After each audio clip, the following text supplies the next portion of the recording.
Hey guys, पिछले part में हमने देखा कि जैसे ही उसने आवाज सुनी तो उसने तुरंत पीछे मुड़कर देखा। वो सीईओ को देखने की इतनी जल्दी में थी कि उसे ठीक से रेडी होने का वक्त भी नहीं मिला। बस भागते हुए अपने शोल्डर्स पर जैकेट डालकर आ गई थी। तेज भागने की वजह से उसके चीक्स बिल्कुल रेड हो चुके थे। वो अभी कुछ बोलने ही वाली थी कि तभी उस आदमी ने उसे बैग पकड़ा दिया जिसमें उसके नए ग्लासेस थे। सीईओ ने उसे थैंक्स कहा और बोली कि ये खुद भी ले सकती थी, लेकिन तभी तेजू ने बड़े प्यार से उसके कान के पीछे उसके बालों की एक लट को सही किया और स्माइल करते हुए पूछा क्या वो उससे कुछ कहना चाहती है। तो दोस्तों यहीं से शुरू करते हैं हमारी आज की इंटरेस्टिंग सी स्टोरी। उसकी आवाज़ सॉफ्ट और लो थी। वो उसके चेहरे को धीरे धीरे स्ट्रोक करता रहा और उम्मीद भरी नज़रों से उसे देखने लगा। लड़की का दिल तेजी से धड़कने लगा और उसने उसे नए ग्लासेस देने के लिए थैंक यू कहा।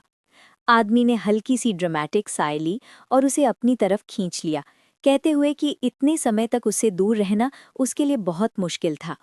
उसने पूछा कि क्या वो कुछ ज़रूरी चीज़ें लेकर उसके साथ उसके घर चलना चाहेगी। सियोन ने ऐसा बिल्कुल एक्सपेक्ट नहीं किया था और फिर से उसे उसकी ज्यादा जिद से एम्बैरेसमेंट हुई। आदमी मुस्कुराया और बोला कि लड़की उसके घर को उनका शेयर्ड होम मान सकती है। ये सुनकर सियोन थोड़ी कंफ्यूज्ड हो गई। उसने पूछा कि वो उनके घर में क्या करेंगे।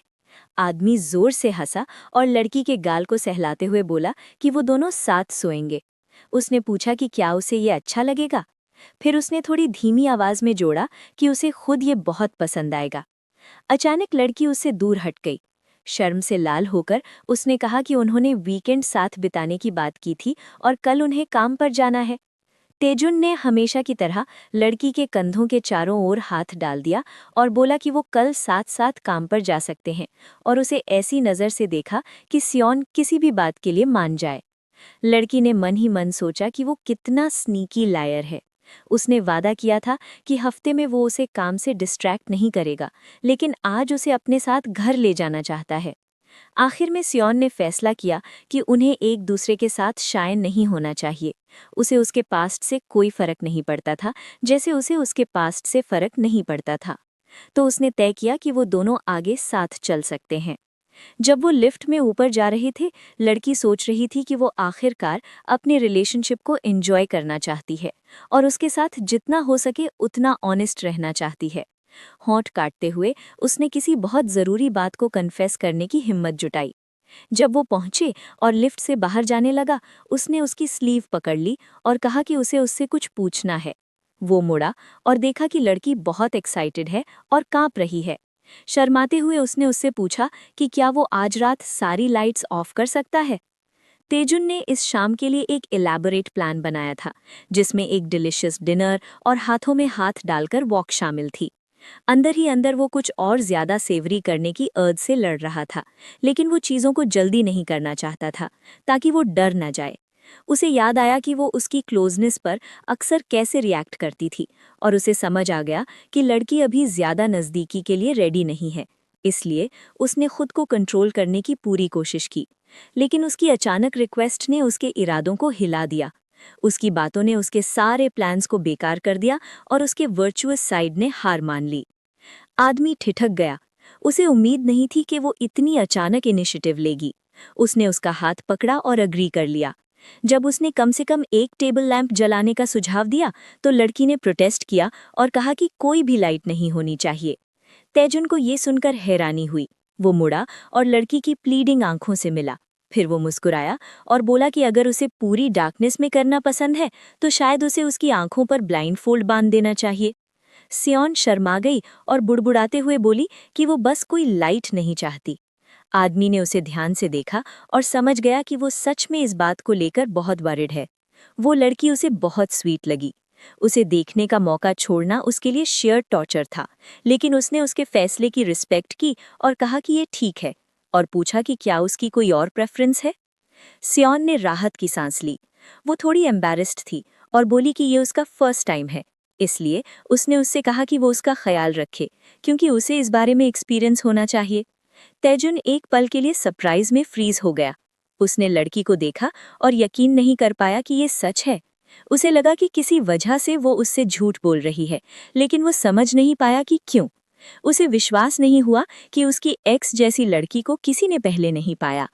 उसका जेलस साइड जाग उठा, लेकिन उसने सोचा कि वो शाम खराब नहीं करना चाहता। तैजुन ने उसे अंदर आने का इशारा किया और कहा कि वो उसका ख्याल रखेगा। उसने तय किया कि उसका एक्स पास्ट में है और उनके बीच क्या था उससे अब उसे कोई फर्क नहीं पड़ता। आदमी ने उससे कहा कि वो हर मुमकिन लाइट सोर्स बंद करने की कोशिश करेगा। फिर उसने पीछे से उसे गले लगाया, उसकी ठुड्डी थामी और कहा कि वो इस प्रोसेस में उसके शरीर की हर फीचर देखना चाहता है। वो अपनी नजरें उससे हटाना नहीं चाहेगा। सेओन ने महसूस किया कि उसका दिल जोर जोर से धड़क रहा था और पेट में अजीब सी घबराहट थी। कमरा पूरी तरह डार्क था। आदमी बहुत पेनफुली स्लो तरीके से लड़की की गर्दन पर किसेस देने लगा। उसने उसकी ईयरलोब को हल्के से बाइट किया और लड़की की साई सुनाई दी। सेओन को लगा कि सांस लेना मुश्किल होता जा रहा है। अचानक उसे बहुत ज्यादा गर्मी महसूस हुई और उसने हल्की सी आवाज में उसे थोड़ी देर रुकने को कहने की कोशिश की, लेकिन तेजुन ने उसे अपनी तरफ घुमाया, सामने करके जेंटली किस किया और उसे सूद करते हुए स्ट्रोक करने लगा। फिर वो थोड़ा पीछे हटा और मुस्कुराते हुए पूछा कि क्या वो रेडी है। असल में सीओ शर्म और एम्बैरेसमेंट से जल रही थी। वो बस सिर हिला पाई, आंसू रोकते हुए। उसकी हालत देखकर आदमी ने सोचा कि उसे थोड़ा समय देना चाहिए ताकि वो काम हो सके, और बोला कि पहले वो उसके शूज उतारने में मदद करेगा। वो नीचे घुटनों पर बैठा और बहुत सॉफ्टली उसके पैरों से शूज निकालने लगा। तेजुन ने महसूस किया कि जैसे ही उसने उसकी एंकल्स को छुआ, लड़की कांप गई। उसने ऊपर देखा, उसके शोल्डर्स हिल रहे थे, चेहरा लाल था और साफ दिख रहा था कि लड़की बहुत वरिड है। वो खड़ा हुआ और बोला कि वो थोड़ा और वेट करना चाहता है। तेजुन ने लड़की के गाल को सहलाया और सोचा कि वो उसे जितना चाहे हग कर सकता है, लेकिन उसके लिए ये ज़रूरी था कि वो उसे सीधे देखे। वो चाहता था कि वो ऑनेस्ट आंखों से उसे देखे और हर चीज़ क्रिस्टल क्लियर याद रखे, ताकि बाद में उन मेमोरीज को दिल में फिर से जगा सके। आदमी ने आगे बढ़कर उसे टेंडरली किस किया। कमरा पूरी तरह डार्क था, सिर्फ हैवी ब्रीदिंग की आवाज़ सुनाई दे रही थी। तेजुन ने अपनी उंगलियां सीओ की उंगलियों में इंटरट्वाइन कर दी। लड़की ने उसकी सांसों के बीच उसका नाम लिया और उसकी आवाज़ में आंसू साफ महसूस हो रहे थे। आदमी को चिंता होने लगी कि कहीं उसे दर्द तो नहीं हो रहा, या उसे अच्छा नहीं लग रहा, या शायद उसे अचानक अपने बास्टर्ड एक्स बॉयफ्रेंड की याद आ गई हो। वो सच में उसकी बात न मानकर लाइट ऑन करना चाहता था ताकि देख सके कि वो क्यों रो रही है। आखिरकार लड़की की सांसें तेज हो गईं और उसे एहसास हुआ कि जिस चीज़ को पाने की वो इतनी कोशिश कर रहा था वो होने वाली है। उसके सपने रियलिटी बन गए। कई बार उसने सोचा था कि वो प्लेजर में उसकी चीखें सुनेगा। भारी सांसें लेते हुए वो खुद को संभाल पाया और उसके चेहरे पर एक सैटिस्फाइड स्माइल फैल गई। आदमी को लगा जैसे वो खुशी में पागल हो रहा हो। सुबह की तेज धूप ने कमरे को रोशनी से भर दिया और सियोन ने आंखें मिचमिचाते हुए खोलीं। उसने पलटकर देखा तो बेड खाली था। लगता था सीईओ उससे पहले ही उठ चुका था। जब उसने बेड से उठने की कोशिश की तो उसकी पीठ में दर्द हुआ। उसे तुरंत याद आया कि किम तेजुन ने उसे लगभग पूरी रात जगा कर रखा था। शावर लेने और पजामाज पहनने के बाद भी उसने उसे फिर से अपने पास खींच लिया था। जिंदगी में पहली बार लड़की ने इमोशंस का ऐसा तूफान महसूस किया था। ये सैडनेस और क्रेजी हैप्पीनेस का मिक्स था। उसे याद आया कि कैसे आदमी एक्साइटमेंट में कांप रहा था, और फिर उसने किसी ऐसे इंसान के बारे में बुदबुदाया था जो उसे छोड़कर चला गया था। सेओन वहीं लेटी सोचती रही कि एक तरफ वो जानना चाहती है और दूसरी तरफ नहीं भी।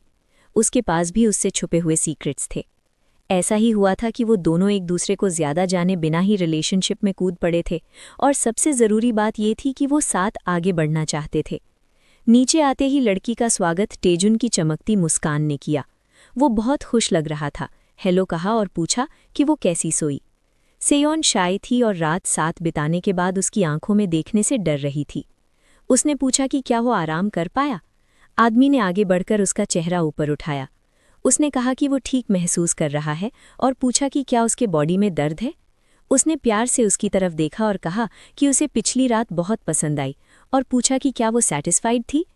लड़की शर्मा गई। जो कुछ भी उनके बीच हुआ था उसके बावजूद वो अब भी एम्बैरेस थी। उसे उसके द्वारा उसका नाम लेने की आदत नहीं हो पा रही थी। उसने गहरी सांस ली और कहा कि वो भी बहुत खुश और सैटिस्फाइड है। तेजुन ने पूछा कि वो क्यों रो रही थी।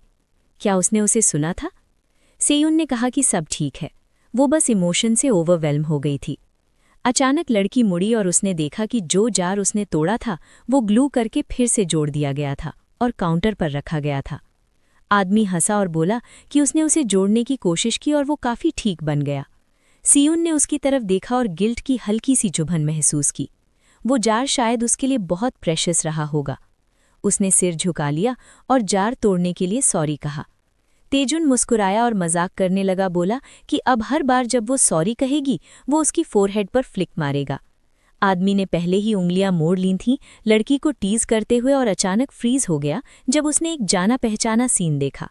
सियून आंखें बंद किए खड़ी थी और अपनी फोरहेड को हथेलियों से ढक रखा था, फ्लिक का इंतजार करते हुए।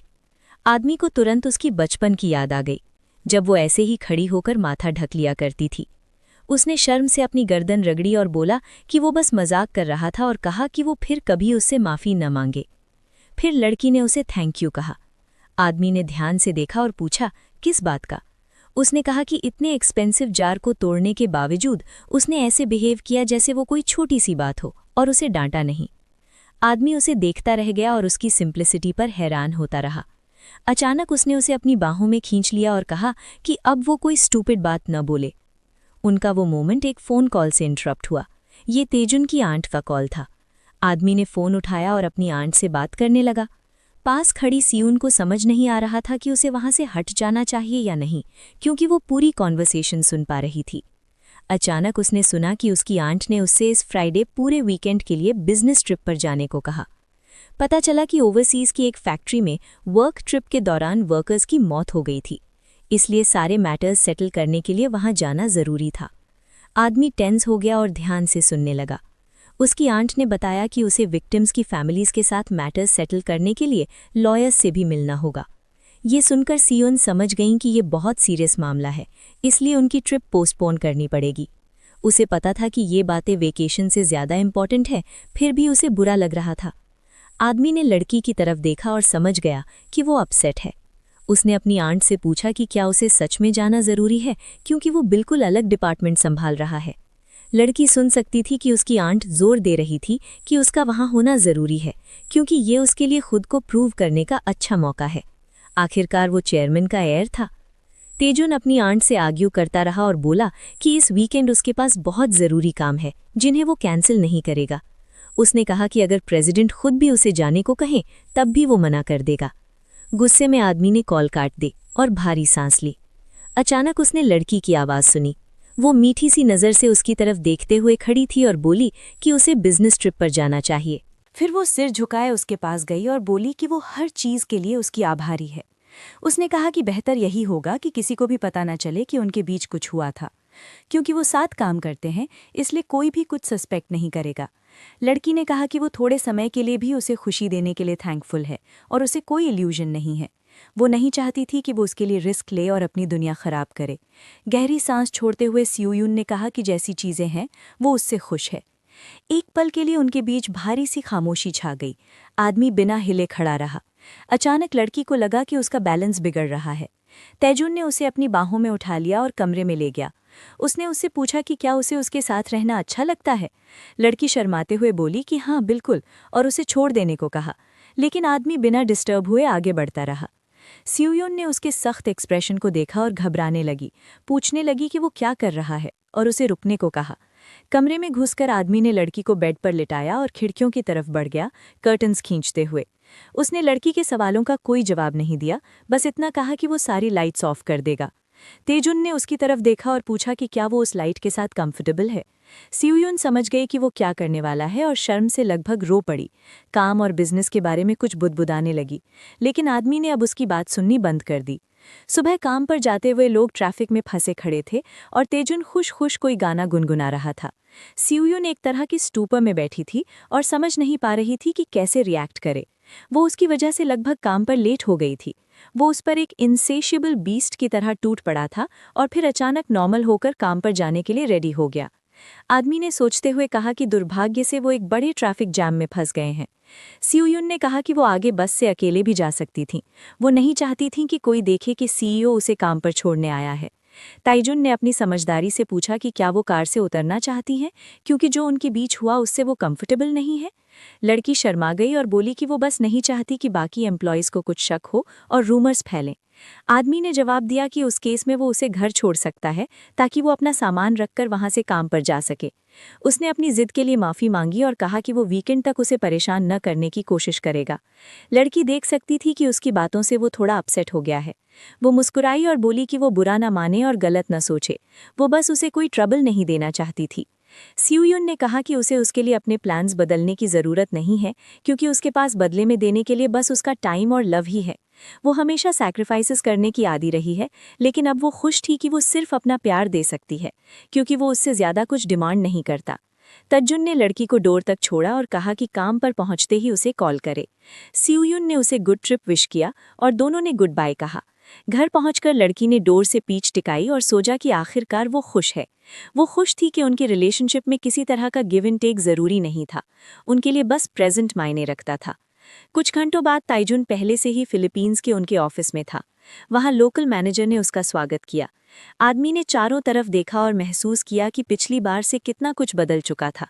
जब वो पहली बार अपने पिता के साथ यहाँ आया था, ये जगह एक वेस्टलैंड थी। उस समय उसके पिता फ्यूचर पार्टनर से नेगोशिएशंस कर रहे थे। जब आदमी ने अपने बेटे को देखा तो मुस्कुराकर पूछा कि क्या वो उसकी मदद करने आया है।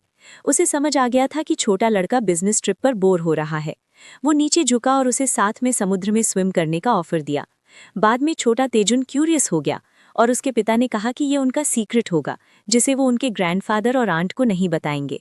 आदमी ने साजिशी अंदाज में बच्चे के कान में कहा कि अगर किसी को पता चला तो उसे लेक्चर सुनना पड़ेगा, इसलिए उसने बेटे से प्रॉमिस करने को कहा। लड़के ने खुशी खुशी अपनी छोटी उंगली आगे बढ़ा दी। अब तेजुन को याद आया कि ये आखिरी बार था जब वो अपने पिता के साथ कहीं गया था, कार एक्सीडेंट में अपने पेरेंट्स को खोने के बाद।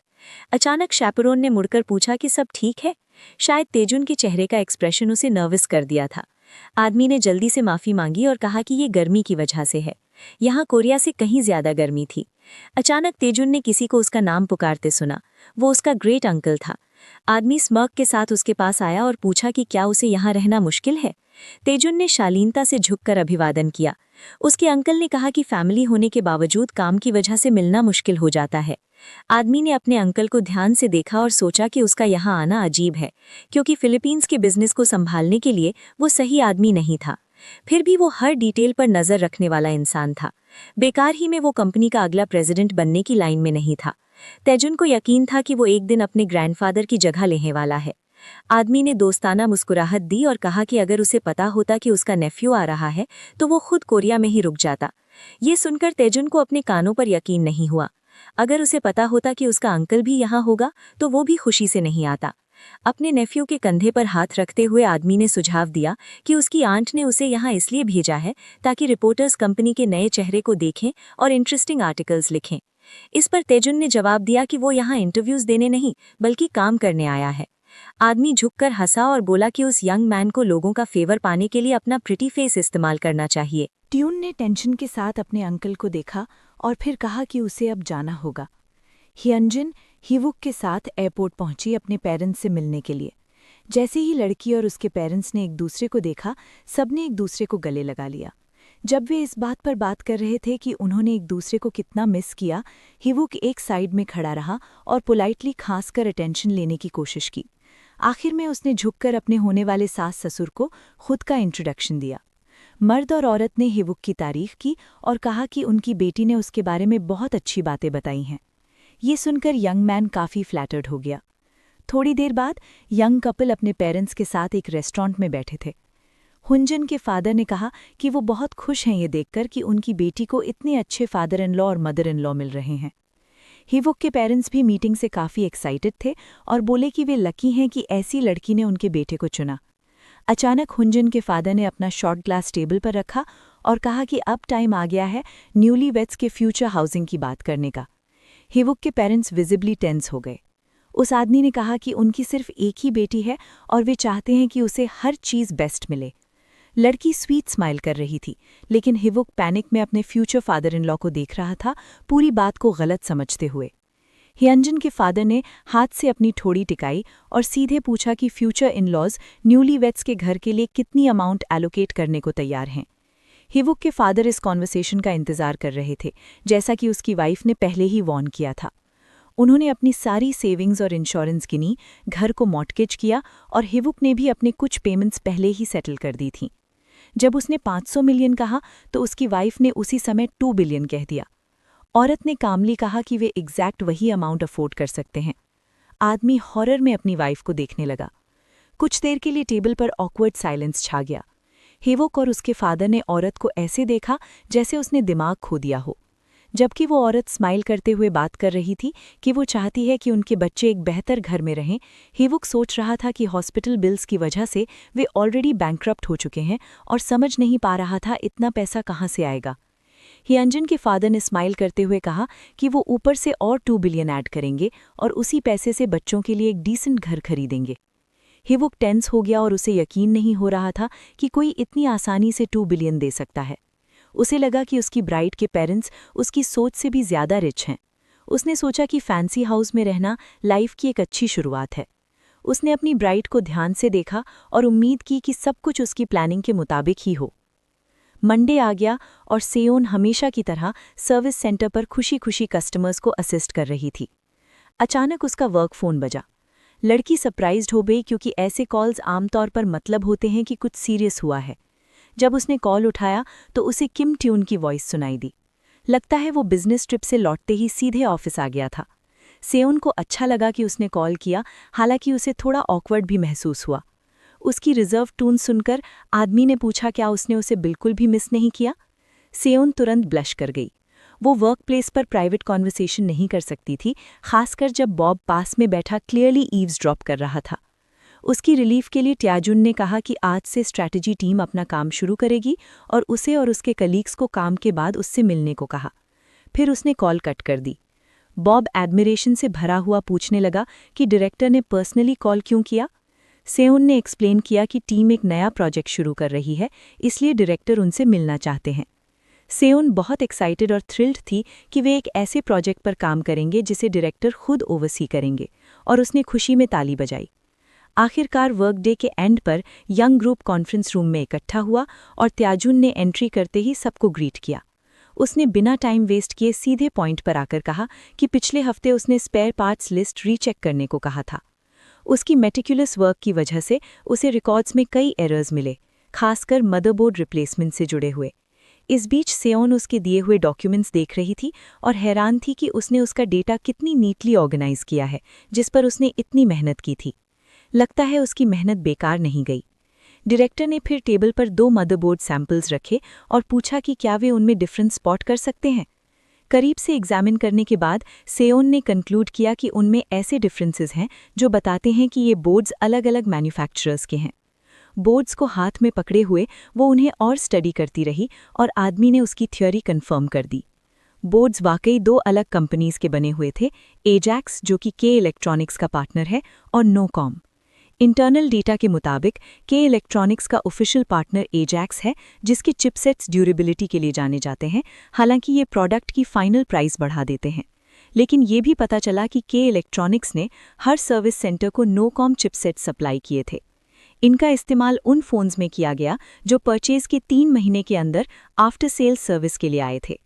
बुबाली ने क्वाइटली पूछा कि क्या उसने सही समझा कि कंपनी प्रोडक्शन में हाई क्वालिटी चिपसेट्स यूज करती है, लेकिन आफ्टर सेल सर्विस में दूसरी कंपनी के चीपर चिपसेट्स। डॉक्यूमेंट्स ने साफ तौर पर इसी कंक्लूजन को सपोर्ट किया। किम ट्यून ने कहा कि नोकॉम से जुड़ी सारी इन्फॉर्मेशन काफ़ी सिंपल थी और के इलेक्ट्रॉनिक्स ने जानबूझकर उसे इग्नोर किया। तभी सबको समझ आ गया कि कंपनी के अंदर इंटरनल कॉन्फ्लिक्ट पक रहा है और डायरेक्टर ने इस इन्वेस्टिगेशन को एक कॉर्पोरेट सीक्रेट अनकवर करने के लिए स्टार्ट किया है। उसने अनाउंस किया कि उन्हें डेटा को थॉरली एनालाइज करना होगा, ये डिसाइड करना होगा कि असल में कौन से चिपसेट्स बेहतर हैं और डिफरेंसेस आइडेंटिफाई करने होंगे। लड़कियां फ्रीज हो गईं। वे बस यही सोच पा रही थीं कि अगर स्कैंडल बाहर आया तो वे न्यूज़ में आ सकती हैं। उसी मोमेंट पर मैनेजर जैंग में हाथ उठाया और पूछा कि क्या उसने सही समझा कि स्ट्रैटेजी टीम का ये काम कंप्लीटली कॉन्फिडेंशियल रहेगा। डायरेक्टर मुस्कुराया और कंफर्म किया कि ऐसा ही होगा और उन सबको नॉन डिस्क्लोजर अग्रीमेंट साइन करना पड़ेगा। इसके बाद मैनेजर जैंग ने पूछा कि किम ट्यून ने इतना रिस्की काम लेने का फैसला क्यों किया। बोबाई खुश था कि किसी में तो ये सवाल पूछने की हिम्मत हुई। ट्यून ने जवाब दिया कि के इलेक्ट्रॉनिक्स के डायरेक्टर होने के नाते कंपनी की ऑपरेशंस पर नज़र रखना उसकी ड्यूटी है, और अगर चीज़ें रॉन्ग डायरेक्शन में जाएं तो सिचुएशन असेस करके उसे सही करना उसकी जिम्मेदारी है। सबसे बढ़कर वो कंपनी और एम्प्लॉयज़ की वेलबीइंग के लिए जिम्मेदार है। कुछ देर बाद सेओ डायरेक्टर के ऑफिस में दाखिल हुई और फोल्डर में रखकर नॉन डिस्क्लोजर एग्रीमेंट उसे दिया। उसकी सरप्राइज के लिए आदमी ने चुपचाप फोल्डर लिया और अपनी डेस्क से उठ खड़ा हुआ। वो उसकी तरफ बढ़ा और सेओ नर्वस हो गई। उसे लगा शायद वो नाराज है और उसे डांटने वाला है। वो घबराकर सोचने लगी कि उसने कौन सी गलती कर दी, लेकिन अगले ही पल उसने उसे टाइटली हग कर लिया और रिलीफ की सांस ली। वो कुछ देर बिल्कुल चुपचाप उसे पकड़े रहा, बस उसकी प्रेजेंस महसूस करना चाहता था, क्योंकि उसे उसकी बहुत याद आ रही थी। सेओन थोड़ा रिलैक्स हुई, सोचते हुए कि वो अब क्या करेगा। उसे महसूस हुआ कि वो कितना टायर्ड है, तो उसने भी चुपचाप उसे वापस हग कर लिया ताकि उसे सपोर्ट कर सके। आखिरकार उसने थोड़ा पीछे हटकर उसकी आंखों में देखा और पूछा, क्या तुमने मुझे बिल्कुल भी मिस नहीं किया? वो तुरंत बोली कि ऑब्वियसली उसे उसकी बहुत याद आई थी। ट्यून एक रूठे हुए बच्चे की तरह बोला कि उसने उसे एक बार भी कॉल नहीं किया। उसने समझाया कि वो उसका काम डिस्टर्ब नहीं करना चाहती थी, लेकिन उसने अपना सिर उसके कंधे पर टिका दिया और साय लेकर कहा कि उसके बिना वो बहुत लोनली महसूस कर रहा था। उस पल में वो बहुत वल्नरेबल लग रहा था। सेओन ने उसे फिर हग किया, उसे कंफर्ट देने के लिए, और सोचा कि कुछ देर पहले ही वो कितना कैरिज्मेटिक लग रहा था, लेकिन अब उसके साथ अकेले में वो कितना जेंटल था। अचानक उसने उसके होंठों को छू लिया, पहले सॉफ्टली किस किया, फिर ज्यादा पैशनेटली, ये दिखाते हुए कि उसने उसे कितना मिस किया था। उसकी सांसें ऑलमोस्ट रुक सी गईं, तो थोड़ी देर बाद उसने हल्का सा पीछे हटकर कहा कि वो थोड़ा वेट करे। टजून मुस्कुराया और पूछा कि क्या वो आज उसके साथ घर चलेगी। उसकी बात का हिंट समझकर लड़की ब्लश कर गई। वो जानती थी कि वो कितना परसिस्टेंट हो सकता है, और आज चुप रहने का फैसला नहीं किया। आखिरकार उसने धीरे से कहा कि वे ऐसा नहीं कर सकते, उन्हें केयरफुल रहना होगा। लेकिन आदमी बस मुस्कुराया और बोला, अगर मुझे सच में इसकी ज़रूरत हो तो? लड़की और ज़्यादा लाल हो गई और बोली कि शायद वीकेंड पर मिलना बेटर रहेगा। वो सरप्राइज हुआ और पूछा कि क्या उसे डर है कि अगर आज साथ टाइम बिताया तो वीकेंड पर वो अचानक बिजी हो जाएगा। लेकिन सेओन ने जवाब दिया कि वर्क डेज पर उसके पास बहुत सारे टास्क्स होते हैं। वो मुस्कुराई और बोली कि वो अपनी जॉब को सीरियसली लेती है, यही तरीका है जिससे वो उसके लिए यूजफुल बन सकती है। टजून हैरान हो गया, उसे अंदाज़ा नहीं था कि वो वर्क को लेकर इतनी चिंतित रहती है। अचानक उसने ऑफर किया कि वो उसे सोल शिफ्ट होने में हेल्प करेगा, ताकि उसका कम्यूट आसान हो जाए और सारे एक्सपेंसेस भी कवर करेगा। सेओन ने तुरंत मना कर दिया, लेकिन अगले ही पल हंसी रोक नहीं पाई। आदमी समझ नहीं पाया कि उसे क्या फनी लगा, और उसने पूछा कि इसमें हंसने वाली क्या बात है। वो अचानक जोर से हंस पड़ी और बोली कि उसका ऑफर थोड़ा एरोगेंट और थोड़ा स्ट्रेंज लगा। फिर उसे एहसास हुआ कि उसने क्या कह दिया है, और वो जल्दी से अपोलोजाइज करने लगी, ये कहते हुए कि वो रूड होना नहीं चाहती थी। लेकिन टजून ने उसे सीरियसली देखा और याद दिलाया कि उसने उसे वॉर्न किया था, अगर उसने फिर अपोलोजाइज किया तो उसे फोरहेड पर फ्लिक मिलेगा। लड़की ने आंखें बंद कर ली और अपने माथे को हाथ से ढक लिया, ये सोचकर कि वो सच में फ्लिक करेगा। लेकिन उसकी जगह टजून ने धीरे से उसके कंधों के चारों ओर अपना हाथ डाल लिया और कहा कि वो झूठ बोल रहा था, और फिर अचानक उसके होठों को फिर से पकड़ लिया, उसे सरप्राइज करते हुए। वो पीछे हटा, उसका चेहरा जल रहा था और उसका दिल बहुत जोर जोर से धड़क रहा था। आदमी हल्का सा मुस्कुराया और बोला कि उसके पास कोई चॉइस नहीं है और उसे आज रात उसके घर रुकना पड़ेगा। सेओन ये सुनकर चौंक गई, क्या वो सच में उसके घर रात बिताने वाला था? उसने तुरंत इमेजिन किया कि वे दोनों उसके छोटे से सिंगल बेड पर कैसे एडजस्ट करेंगे। उसने फ्लोर पर सोने का सोचा, लेकिन उसके पास सिर्फ एक ही ब्लैंकेट थी। एक ही तरीका था कि वे दोनों एक दूसरे को कसकर पकड़कर लेटें। ये रिस्की था, शायद वे काम पर भी नहीं जा पाते, क्योंकि वो जानती थी कि टजून उसे सोने नहीं देगा। उसने फिर कोशिश की कि वीकेंड पर मिलने के लिए मनाए, क्योंकि उसका घर 2 लोगों के लिए बहुत छोटा था, लेकिन उसने उसे अश्योर किया कि सब ठीक रहेगा। आखिरकार उसकी एम्बैरेसमेंट देखकर उसने कहा कि वो बस मजाक कर रहा था और उसे वरी नहीं करना चाहिए। वो उसे किसी भी चीज़ के लिए फोर्स नहीं करना चाहता था जिसमें वो अनकंफर्टेबल हो। वो मुस्कुराया और बोला कि जब वो खुद इनवाइट करेगी तो वो खुशी खुशी आएगा। ये सुनकर सेऊ कुछ पल के लिए फ्रीज हो गई। वो इतनी देर से जोर डाल रहा था, लेकिन अचानक प्रेशर करना बंद कर दिया। उसे अजीब लगा, क्योंकि जो आदमी आमतौर पर कमांड्स देता था वही अब दुनिया की सबसे सॉफ्ट आवाज में उससे फेवर मांग रहा था। उसने अपनी बाहें उसके नगीने के चारों ओर डाल दी और धीरे से उसे किस किया। ये किसी सपने जैसा था जिससे वो जागना नहीं चाहती थी। उसे अपनी किस्मत पर यकीन नहीं हो रहा था। किस बहुत सॉफ्ट और टेंडर थी, उसका तरीका ये बताने का कि उसने उसे कितना मिस किया था। इसी दौरान हिवुक की मदर एक रियल्टर से मिली, ये जानने के लिए कि उनका अपार्टमेंट कितने में बिक सकता है। लेकिन उस औरत ने उसे डिसअपॉइंट कर दिया, ये कहकर कि रेनोवेशन के बाद भी मैक्सिमम प्राइस 1 बिलियन ही होगी। उसने ये भी अश्योर किया कि घर की कंडीशन और लोकेशन के हिसाब से ये एक अच्छा प्राइस है, और क्योंकि ये एरिया हाई डिमांड में नहीं है, इसे सेल होने में काफ़ी टाइम लगेगा। बाद में उस औरत ने कैलकुलेट किया कि उनका फैमिली मिलकर कितना पैसा अरेंज कर सकता है। घर की सेल, इंश्योरेंस कैंसिल कराने, डिपॉजिट्स और बाकी बिल्स को जोड़ने के बाद टोटल सिर्फ 1.1 बिलियन ही बन रहा था। ये काफ़ी नहीं था। यानजिन के पेरेंट्स ने घर खरीदने के लिए पूरे 2 बिलियन की डिमांड रखी थी। अगर इतनी बड़ी रकम उनके लिए प्रॉब्लम नहीं थी तो वो लोग ज़रूर बहुत ज़्यादा वेल्दी होंगे। औरत ने प्राइवेट लोन लेने के बारे में भी सोचा। तभी डोरबेल बजी और उसके थॉट्स टूट गए। उसे पता था कि हियवोक और हेंजिन आज विजिट करने वाले हैं। दरवाज़ा खोलते ही उसने अपनी मुस्कुराती हुई फ्यूचर डॉटर इन लॉ को देखा, जो चीयरफुल तरीके से उसे ग्रीट कर रही थी। लड़की खाने का सामान लाई थी और टेबल सेट करने में हेल्प ऑफर की। औरत इस बात से खुश हुई कि वो इतना सारा खाना लाई थी और बोली कि वो खुशी खुशी उसके साथ लंच करेगी। खाना बहुत टेस्टी और वैरायटी वाला था। हियवोक की मदर ने लड़की की कुकिंग स्किल्स की तारीफ की। हैंजिन ने थैंक्स कहा और बोली कि ये सब उसकी माँ ने सिखाया है। लड़की टेबल से उठी और साफ सफाई करने की ऑफर दी, लेकिन औरत ने कहा कि इसकी ज़रूरत नहीं है और हियवोक खुद ये कर लेगा। आदमी चौंक गया, क्योंकि उसकी माँ ने उससे पहले कभी ऐसा नहीं कहा था, लेकिन वो मना नहीं कर सका तो रिलक्टेंटली मान गया। इस बीच दोनों औरतें टीवी के सामने आराम करने बैठ गईं। हियवोक की मदर अपनी फ्यूचर डॉटर इन लॉ को बार बार डिसअप्रूविंग नज़रों से देख रही थी। यानजिन अपने फ़ोन में पूरी तरह डूबी हुई थी और हल्की हल्की हंस रही थी। औरत इस बात से खुश नहीं थी कि लड़की ने आराम की ऑफर मिलने के बावजूद साफ सफाई में हेल्प तक नहीं की। उसने उसकी तुलना सीओ से की, जो अब तक सब कुछ खुद कर चुकी होती। औरत को डर लगने लगा कि इस तरह उसका बेटा अपनी पत्नी के नीचे दब जाएगा और रानी की तरह उसकी सेवा करता रहेगा। अचानक हैंजिन ने उसकी तरफ देखा और पूछा कि क्या कुछ हुआ है, वो इतनी हैवी साइज क्यों ले रही है। फिर उसकी नज़र टेबल पर रखी खुली हुई फाइनेंशियल नोटबुक पर पड़ी। औरत डर से फ्रीज हो गई। वो इसे खुला कैसे छोड़ सकती थी। उसने जल्दी से नोटबुक बंद की और उसे उठा लिया। एक ज़बरदस्ती की स्माइल के साथ बोली कि वो इसे हर जगह ढूंढ रही थी। वो उम्मीद कर रही थी कि लड़की ने उसमें लिखा कुछ न पढ़ा हो, लेकिन उसकी डिसअपॉइंटमेंट के लिए हियोनजिन पहले ही जो कुछ उसने पढ़ा था उसके बारे में बुदबुदा रही थी, अमाउंट्स गिनते हुए। उसने अपनी फ्यूचर मदर इन लॉ की तरफ देखकर पूछा कि क्या हुआ है, और कहा कि अब जब वो ऑलमोस्ट फैमिली है तो वो उसे चुपचाप परेशान होते नहीं देख सकती। हियवुक की मदर हिचकिचाई। उसे समझ नहीं आ रहा था कि अपनी financial problems future daughter in law को बताए या नहीं। ये उसकी प्राइड के लिए बहुत बड़ा झटका था।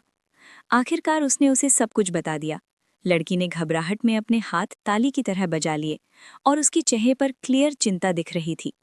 उसने औरत के हाथ अपने हाथों में लिए और जल्दी से अश्योर किया कि सब ठीक हो जाएगा और वो पैसों के बारे में अपने फादर से बात करेगी। औरत को यकीन नहीं हो रहा था कि उसकी फ्यूचर डॉटर इन लॉ इतनी काइंड और अंडरस्टैंडिंग है। तभी अचानक लड़की ने उसे अपना फ़ोन दिया और एक क्रिप्टो वॉलेट दिखाया।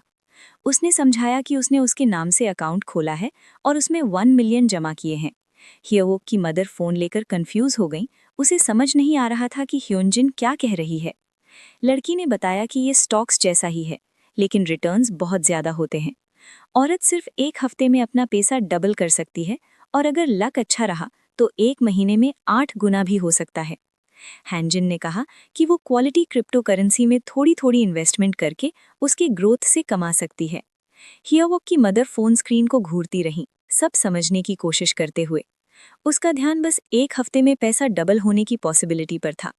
उसने पूछा कि हियोनजिन को ये सब कैसे पता है। लड़की मुस्कुराई और बोली कि उसके फादर दुबई में बिजनेस चलाते हैं, इसलिए ऐसी इन्फॉर्मेशन उन्हें आसानी से मिल जाती है। उसके फादर ने कहा था कि वो ये किसी को न बताए, लेकिन क्योंकि ये उसकी फ्यूचर मदर इन लॉ है, उसने इसे सीक्रेट की तरह शेयर किया। तभी अचानक हियोवुक वहां आ गया और पूछा कि वो दोनों क्या कर रही हैं। औरतों ने जल्दी से बात रोक दी और कहा कि वो बस ऐसे ही बात कर रही थी। आदमी बोला कि उसने उनके लिए टी बनाई है। उसने एक कप अपनी माँ को दिया और फिर हैंजिन को देने के लिए झुका। लेकिन ये सब एक केयरफुली प्लान्ड मूव था, ताकि उसकी फियांसे अपनी एंगेजमेंट रिंग उतार दे। जैसे ही उसने कप पकड़ा, उसने ट्रे को झटका दिया, जिससे टी गिर गई और उसका हाथ जल गया। लड़की दर्द से चिल्लाई और रोने लगी कि बहुत जल रहा है। हियोवुक ने अपॉलॉजी दी और कहा कि रिंग गंदी हो गई लगती है। उसने उससे कहा कि वो हाथ धोआए और वो रिंग साफ कर देगा। बिल्कुल अनअवेयर होकर ह्योंजिन बाथरूम चली गई, अपने जले हुए फिंगर्स पर फूंक मारती हुई। इसी बीच हियोवुक ने अपनी पॉकेट से रियल रिंग निकाली और फेक रिंग की जगह उसे रख दिया। उसकी माँ ने पूछा कि क्या उसे क्लीनिंग सोल्यूशन चाहिए, लेकिन उसने कहा कि रिंग बिल्कुल ठीक है। उसका चीयरफुल मूड देखकर उसने पूछा कि वो इतनी खुश क्यों है। औरत डर गई कि कहीं वो खुद को एक्सपोज न कर दे। उसने जवाब दिया कि वो बस हैंजिन को देखकर खुश है। दिल ही दिल में उसने सोचा कि उसे बस थोड़ा और इंतजार करना है और जल्द ही उसका बेटा अपनी माँ का बहुत आभारी रहेगा। उधर हियोवुक भी उतनी ही फेक स्माइल के साथ मुस्कुरा रहा था, सोचते हुए कि वो कितना क्लेवर है कि उसकी माँ तक को रिंग चेंज होने का पता नहीं चला। उसी समय बाथरूम में ह्योंजिन हल्की सी स्माइल के साथ अपने हाथ धो रही थी और सोच रही थी कि वो दोनों इतने खुश क्यों लग रहे हैं। अगला दिन आ गया। सियोयुन डायरेक्टर के ऑफिस में दाखिल हुई और बोली कि वो टास्क डिस्ट्रीब्यूशन और स्ट्रैटेजी टीम के शेड्यूल वाले डॉक्यूमेंट्स ले आई है। उसके सरप्राइज के लिए किम जुन पहले से ही उसके सामने खड़ा था। उसके हाथों से डॉक्यूमेंट्स लेते हुए उसने उसकी तारीफ की। उसका चेहरा तुरंत लाल हो गया। उसे लगा था कि वो हमेशा की तरह अपनी चेयर पर बैठा होगा। उसकी एम्बैरेसमेंट नोटिस करते हुए आदमी हल्का सा मुस्कुराया और पूछा कि वो इतनी फ्लस्टर्ड क्यों है, क्या वो कुछ और एक्सपेक्ट कर रही थी। लड़की ने जवाब दिया कि ऐसा कुछ भी नहीं है। फिर उसने कैजुअली उसका आर्म उसके शोल्डर के अराउंड डाल दिया और थोड़ा नाटकीय अंदाज में साई किया। उसने कहा कि अगर ऐसा है तो वो डॉक्यूमेंट्स देख लेगा। जब वो ध्यान से हर टीम मेंबर की टास्क्स और रिस्पॉन्सिबिलिटीज पढ़ रहा था, सेओयुन को उसकी क्लोजनेस और सॉफ्ट वॉइस से दिल की धड़कन तेज लगने लगी। अचानक उसने धीरे से उसे एड्रेस किया। आदमी ने ध्यान से उसकी तरफ देखा। साफ था कि लड़की कुछ कहना चाहती थी, लेकिन बहुत ज्यादा एम्बैरेस्ड थी। उसके लिए सांस लेना भी मुश्किल हो रहा था। डायरेक्टर मुस्कुराया और पूछा कि वो अचानक चुप क्यों हो गई। आखिरकार उसने खुद को संभाला और ब्लश करते हुए कन्फेस किया कि वो हर चीज में इतना परफेक्ट है और यही बात उसे बहुत सिडक्टिव बनाती है। तेजुन को उसकी बात सुनकर अच्छा लगा। वो हंसा और बोला कि असल में सिडक्टिव तो वो खुद है। लड़की ने प्रोटेस्ट करने की कोशिश की, लेकिन आदमी ने एडमिट किया कि वो हर रात क्रेजी हो जाता है क्योंकि वो उसके बारे में सोचना बंद नहीं कर पाता। वो उसके कान के पास झुका। उसकी सांस उसकी स्किन को हल्की से टिकल कर रही थी। उसने बताया कि उसे लाइट्स ऑन करके सोना पड़ता है क्योंकि उसके ख्यालों से आराम नहीं करने देते। उसने फिर से नाटकीय साई लिया और पूछा कि उसने ऐसी बातें कहाँ से सीख लीं। लड़की घबरा गई और बोली कि ऐसा बिल्कुल नहीं है। वो ये एडमिट नहीं कर पाई कि ये सब उसके स्कार्स की वजह से था। सेओ को लगा कि चीज़ें ऐसे नहीं चल सकती, उसे सच बताना ही होगा। लेकिन उसी पल तेजुन इतनी सच्ची और चीयरफुल हंसी हंसा। उसकी स्माइल ने पूरा रूम रोशन कर दिया। लड़की खुद को अभी सच कहने के लिए मजबूर नहीं कर पाई। कुछ समय बाद उसने स्ट्रैटेजी टीम के साथ मीटिंग की और आखिर में एक छोटी कंपनी डिनर का सजेशन दिया। एक्साइटेड होकर बॉब ने पूछा कि क्या वहाँ अल्कोहल भी होगी, लेकिन सेओयुन बस यही सोच रही थी कि डायरेक्टर उससे कहीं ज्यादा अच्छा इंसान है जितना उसने इमेजिन किया था। इसीलिए वो डर रही थी कि जब उसे सच पता चलेगा तो वो आज जैसी स्माइल नहीं कर पाएगा। इसलिए जब बॉब ने कहा कि सेओ को भी अल्कोहल पसंद है तो उसने कोई रिएक्शन नहीं दिया। इससे हुन हैरान हो गया और उसने पूछा कि क्या ये सच है। लड़की हेजिटेट करने लगी। शायद ये ग्रीडी लगे, लेकिन वो इस हैप्पीनेस को थोड़ी देर और एंजॉय करना चाहती थी। उसने बस इतना कहा कि उसने हाल ही में पीना छोड़ दिया है। आदमी ने कहा कि हर कोई जो चाहे पी सकता है और उनसे कहा कि नेक्स्ट वीक के एंड तक लोकेशन डिसाइड कर लें। टीम तुरंत खुशी खुशी डिस्कशन में लग गई कि कहाँ जाना चाहिए। तेजुन कॉन्फ्रेंस रूम से बाहर निकला और लड़की की बातों के बारे में सोचने लगा। क्या उसने उस दिन के बाद पीना छोड़ दिया जब उसने उसे अकेले ड्रिंकिंग करते हुए पकड़ा था? अचानक वो रुक गया जब उसने सेओ की आवाज़ सुनी, जो मिस्टर जैंग से पूछ रही थी कि कौन सा डे उनके लिए कन्वीनियंट है। आदमी ने फ्रेंडली अंदाज में कहा कि उसे कोई भी टाइम ठीक है। तेजुन के दिल में जेलसी की एक हल्की चुभन हुई। कुछ पल बाद सेओयुन के फ़ोन पर एक नया मैसेज आया। उसने उसे उठाया जबकि बाकी कलीग्स अभी भी मीटिंग प्लेस पर डिस्कशन कर रहे थे। सेओ हैरान रह गई जब उसने तेजुन का मैसेज पढ़ा जिसमें लिखा था कि वो मैनेजर जैंग के बहुत पास न बैठे। ये उसे बहुत अजीब लगा, वो तो उसके सामने बैठी थी। फिर उसने लिखा कि अगर उसने बात नहीं मानी तो वो उसे और ज़्यादा टीज़ करेगा।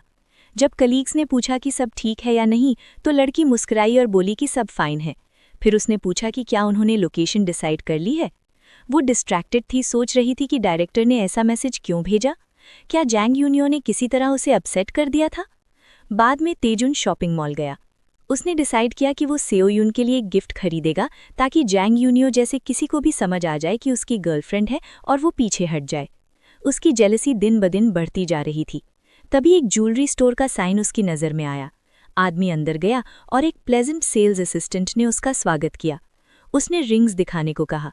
जब लड़की ने लेटेस्ट डिज़ाइंस दिखाए तो वो टेंस ऊपर उन्हें देखने लगा, समझ नहीं पा रहा था कि कौन सी चुने। नॉर्मल सर्कमस्टांसेस में वो सबसे एक्सपेंसिव रिंग खरीदता, लेकिन इस बार वो चॉइस को लेकर परेशान था। उसने सेओयुन के बारे में सोचा। उसे क्लासिक और सिंपल स्टाइल पसंद है तो अंडरस्टेटेड रिंग उसे सूट करेगी, लेकिन साथ ही वो चाहता था कि रिंग स्टैंड आउट करे ताकि लोग तुरंत समझ जाएं कि ये एक स्पेशल गिफ्ट है। जब वो सोच ही रहा था तभी उसने एक फीमेल वॉइस सुनी जो उसे बुला रही थी। यांजिन स्वीट स्माइल के साथ उसके पास आई और उसे ग्रीट किया। वो उसे फिर से देखकर खुश थी। तेजुन ने देखा कि वीयुक भी उसके साथ था। लॉयर ने थोड़े अनसर्टन तरीके से उसे ग्रीट किया। आदमी ने पूछा कि वे दोनों यहाँ साथ में क्या कर रहे हैं। यांजिन ने खुशी से अपने फियांसे को हक किया और बताया कि वे अपनी वेडिंग की तैयारी कर रहे हैं। तेजुन को ये अम्यूजिंग लगा क्योंकि कुछ दिन पहले ही उसने लॉयर से मुलाकात की थी और उसके बिहेवियर से साफ था कि वो अब भी सेओ के बारे में इंटरेस्टेड था। लेकिन तेजुन ने इस बारे में कुछ नहीं कहा। उसने बस ड्राई तरीके से उन्हें एंगेजमेंट की कांग्रेचुलेशंस दे दी। वीयुक इसे एक्सेप्ट करते हुए खास खुश नहीं लगा। यांजिन ने पूछा कि डायरेक्टर भी अपनी गर्लफ्रेंड के लिए रिंग खरीद रहे हैं। आदमी ने थोड़ी रिलक्टेंस के साथ कहा कि हाँ। क्यूक ने आंखें घुमाई और सोचा, ऑफ कोर्स उसके जैसा आदमी गर्लफ्रेंड रखेगा ही। तभी यांजिन ने डायरेक्टर की चुनी हुई रिंग की तारीफ की और कहा कि उसने हमेशा ऐसी रिंग पाने का सपना देखा था। ये वीयुक को अपसेट कर गया क्योंकि उसने जो उसे रिंग दी थी वो कहीं ज्यादा एक्सपेंसिव थी। और जब उसने कहा कि उसे डायरेक्टर की गर्लफ्रेंड से एनवी हो रही है तो वो गुस्से में लगभग चोक ही हो गया। वो समझ नहीं पा रहा था कि वो इतनी वल्गर तरह से बिहेव क्यों कर रही थी। फिर उसने रिंग ट्राई करने को कहा ताकि तेजुन देख सके कि हाथ में कैसी लगेगी। हुंजिन ने एक्साइटेड होकर कहा कि रिंग बहुत ब्यूटीफुल है और उसकी गर्लफ्रेंड को ज़रूर पसंद आएगी। वो आदमी वहाँ खड़ा था, फेस पर अनरीडेबल एक्सप्रेशन। समझ नहीं आ रहा था कि वो उससे ये सब क्यों कह रही है। वो कपल उसे इरिटेट कर रहा था लेकिन उसे साइलेंट रहना पड़ा। इस बीच वो ऐसा लग रहा था जैसे गुस्से से एक्सप्लोड हो जाएगा। अचानक डायरेक्टर ने पीछे मुड़कर कहा कि उसे जाना है और सबको गुड बाय कह दिया। वो आदमी जब उसे जाते देख रहा था तो गुस्से में उसका जॉ क्लेंच्ड था। हुंजिन ने नोटिस किया और पूछा कि उसे क्या हो गया है। वो आदमी अब कंट्रोल नहीं कर पाया और अपनी फियांसे पर चिल्लाने लगा, पूछने लगा कि क्या वो हर आदमी के साथ इतनी ओपनली बिहेव करती है। तेजुन ने तो उन्हें फायर कर दिया था, फिर भी वो उसके साथ इतनी स्वीट कैसे हो सकती है।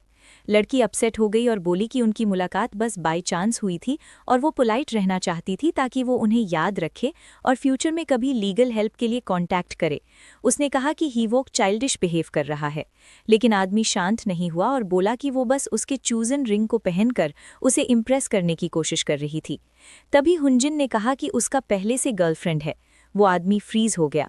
वो उसे याद दिलाना चाहता था कि सीओ के साथ उसके रिलेशनशिप ने पहले भी उसे नहीं रोका था। लड़की ने आगे कहा कि उसे पर्सनल और प्रोफेशनल लाइफ अलग रखना सीखना चाहिए। हीवोक गुस्से में बड़बड़ाया कि उसे हमेशा लास्ट वर्ड क्यों चाहिए।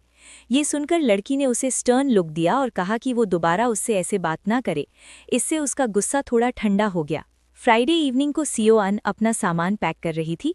प्लानिंग की कि पूरा वीकेंड किम टुन के साथ बिताएगी। वो पूरे हफ्ते पेशेंट रहा था और मिलने की जिद नहीं की थी, इसलिए उसने डिसाइड किया कि उसे रिवॉर्ड देगी। तभी अचानक उसका फ़ोन रिंग हुआ और उसकी थॉट्स टूट गईं। कॉल किम टू जुन की थी और उसने जल्दी से आंसर किया। उस आदमी ने पूछा कि क्या वो घर पर है और उसने हाँ कहा। उसने पूछा कि क्या वो अभी उसे पिक करने आ सकता है क्योंकि उसकी बिजनेस मीटिंग खत्म हो गई थी। सीओ घबरा गई।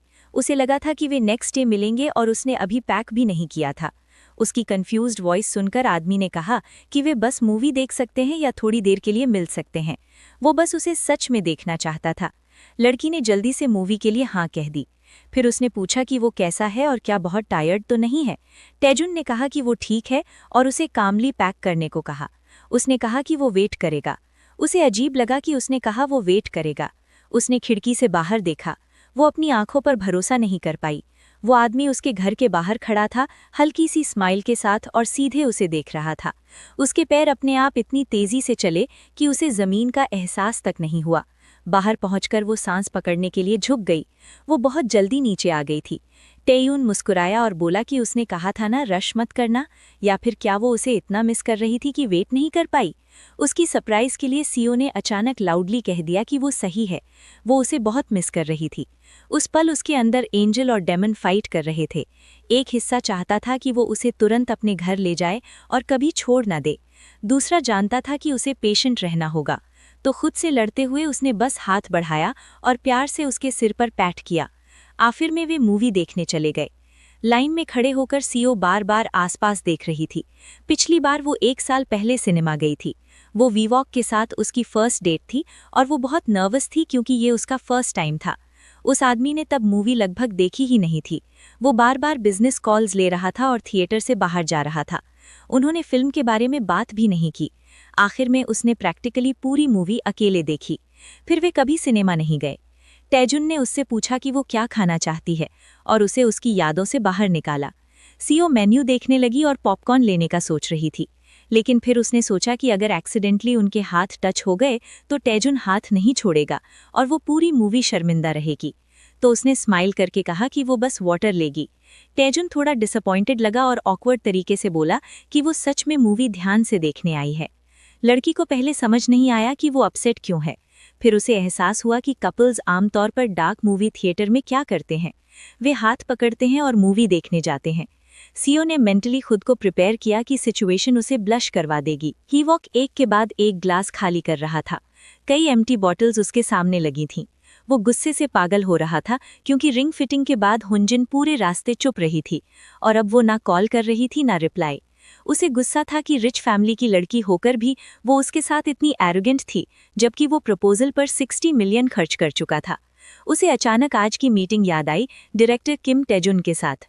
उसे याद आया कि हुंजिन उसके आसपास कैसे बिहेव कर रही थी, जबकि उसने कहा था कि वो अपनी गर्लफ्रेंड के लिए गिफ्ट लेने आया है।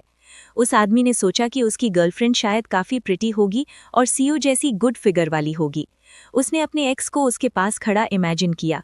फिर उसने एक और ग्लास डाला और सोचा कि सीओ को किसी और आदमी के साथ इमेजिन करना कितना डिस्गस्टिंग लग रहा है। तभी उसकी नींद में डूबी माँ उठी और देखा कि उसका बेटा अंधेरे में अकेले शराब पी रहा है, बिना कुछ खाए। उसने पूछा कि क्या हुआ है। उसके सरप्राइज के लिए हीवोक आंसू भरी आंखों के साथ उसकी तरफ मुड़ा और रोते हुए कबूल किया कि उसके दिल में अभी भी सीओ के लिए फीलिंग्स हैं और वो उसे भूल नहीं पा रहा। इस बीच सीओ अन और तेजुन शांति से थिएटर में मूवी देख रहे थे। अचानक लड़की ने पानी पीते हुए खांसी दी और बॉटल नीचे गिर गई। वो नीचे झुकी और टटोलकर बॉटल उठाने लगी, मन ही मन खुद को इतना क्लमजी होने के लिए डांटते हुए। लेकिन उससे पहले ही आदमी ने बॉटल उठा ली और पूछा कि क्या वो ठीक है। लड़की ने उसे थैंक यू कहा और हल्की सी स्माइल के साथ बोली कि वो फाइन है। उसे उसका ध्यान और केयर अच्छा लगा और ये भी कि वो साफ साफ कुछ और एक्साइटिंग करना चाहता होने के बावजूद चुपचाप बैठा रहा और उसकी पर्सनल स्पेस रिस्पेक्ट की। तभी उसे उसकी हाल की बातें याद आईं कि अब वो डार्कनेस हैंडल नहीं कर पाता क्योंकि हर बार उसे वही याद आ जाती है। सीयू ऑन ने उसका प्रोफाइल ध्यान से देखा और उसे उसका अपसेट एक्सप्रेशन भी याद आया, जब उसे एहसास हुआ था कि वो सच में बस मूवी देखना चाहती है। वो वाकई पूरी मूवी में क्वाइटली बैठा रहा था, शायद तब वो मजाक कर रहा था। वो मूवी पर दोबारा फोकस करने ही वाली थी कि आदमी ने धीरे से उसका हाथ उसके कंधे पर रखा और हल्के से उसे अपनी ओर खींच लिया। हालांकि वो प्रिटेंड कर रहा था कि मूवी देख रहा है और कैजुअल लग रहा था, लेकिन सीओ महसूस कर सकती थी कि इस जेस्चर में कुछ और भी है। उसे समझ नहीं आ रहा था कि क्या सोचे। क्या ये बस मूवी देखने के लिए कंफर्टेबल पोजीशन थी या वो उसके और करीब आना चाहता था। अगले ही पल उसकी उंगलियां धीरे धीरे उसके गाल पर चलने लगीं, जिससे उसकी पूरे बॉडी में हल्की सी सहरन दौड़ गई। फिर वे धीरे से उसके कान तक पहुंचीं, आउटलाइन ट्रेस करती हुई, और हल्के से ईयरलोब दबाया। उसकी सांस रुक सी गई और वो एम्बैरेसमेंट में ब्लश कर गई। उसकी हल्की टचेस और जेंटल कैरेसेस ने उसके लिए फोकस करना इम्पॉसिबल बना दिया। उसका दिल तेजी से धड़क रहा था। आखिरकार उसने तेजुन की ओर मुड़कर पूछा कि क्या वो सच में मूवी देखने वाला है भी या नहीं। आदमी पूरी तरह रिलैक्स्ड दिख रहा था और स्क्रीन से नज़र हटाए बिना बोला कि वो बहुत अटेंटिवली देख रहा है। लड़की ने कहा कि अगर वो ऐसा करता रहा तो वो मूवी ख़त्म नहीं कर पाएगी। इस पर उसने सजेस्ट किया कि वे बस निकल सकते हैं। सीओ फिर से ब्लश हो गई और बोली कि वो मूवी एंड तक देखना चाहती है। इस पर तेजुन ने कहा कि फिर उसे खुद को कंट्रोल करना चाहिए और इतना क्यूट नहीं होना चाहिए। उसका स्टन्ड फेस देखकर वो मुस्कुराया और बोला कि वो भी पूरी कोशिश कर रहा है पेशेंट रहने की और खुद को रोकने की। सीयू मुश्किल से अपना गुस्सा दबा पा रही थी। जिस तरह वो इतने इनोसेंट फेस के साथ ऐसी बातें कह रहा था वो उसे और भी ब्लश करा रहा था। वो इतना बोल्ड कैसे हो सकता है। मूवी खत्म हुई और लड़की रेस्टरूम चली गई फ्रेश होने के लिए। हालांकि तेजुन की वजह से उसने मूवी का ज़्यादातर हिस्सा मिस कर दिया था, फिर भी उसने डेट को बहुत एंजॉय किया। हाथ सुखाते हुए वो सोचने लगी कि आगे वे क्या करने वाले हैं और उसे याद आया कि वे तेजुन के घर जा रहे हैं। ये ख्याल आते ही वो ब्लश कर गई क्योंकि वो जानती थी कि उसने उसे कितना मिस किया है और वो भी उसे मिस कर रही थी। उसे अंदाज़ा था कि ये शाम शायद कैसे ख़त्म होगी और ये जानते हुए भी कि वो शायद फिर से लाइट्स ऑफ करने को कहेगी, वो आज रात उसके लिए अट्रैक्टिव दिखना चाहती थी। इसलिए उसने थोड़ा सा पाउडर और लिपस्टिक निकालकर लाइट टचअप किया। उसने मिरर में खुद को ध्यान से देखा, ये कंफर्म करने के लिए कि वो अच्छी लग रही है। वो उसके लिए प्रिटी दिखना चाहती थी। इस बीच त्याजिन विमेंस रेस्टरूम के पास खड़ा था और वरी करने लगा क्योंकि वो काफ़ी देर से बाहर नहीं आई थी। उसे उम्मीद थी कि वो ठीक हो और डेट पर सिक फीलिंग के बावजूद ना आई हो।